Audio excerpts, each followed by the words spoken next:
2014 was a good year for improvements made by the trustees of the allotments for the labouring poor, but work has continued with finishing touches being made to Chesterfield Road and Quarry Lane sites. New plots, water troughs, paths and fences have been completed, as well as the construction of polytunnels and sheds. At Quarry Lane we can see how the plots have progressed this season. Generally, the gardeners would have liked better weather. Remember those cold winds that hindered the bees with their pollinating? We've also had some long dry spells. But none of this deters the allotment holders' enthusiasm, and pickings are still aplenty.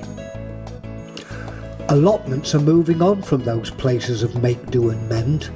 The gardeners of today want good facilities, and the trustees are working hard to put their allotment sites at the forefront of present day thinking.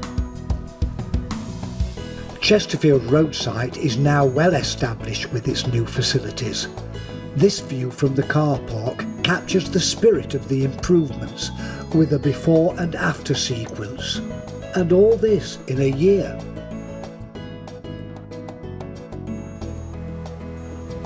Kirkland Avenue is the most recent site to receive a makeover. First was replacing fences and setting hedges.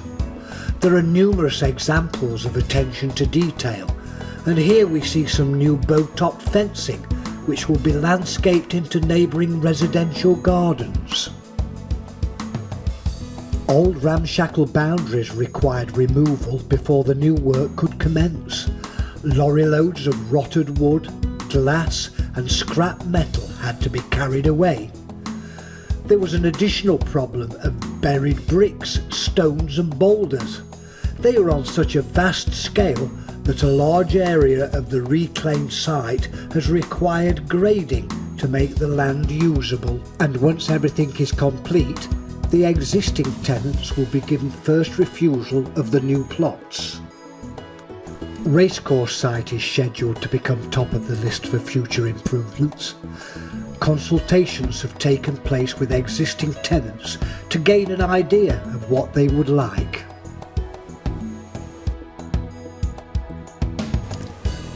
Monty Don has been reported to say that nationally we've lost so many allotments, and it's a tragedy because they're increasingly important when young people have less access to gardens.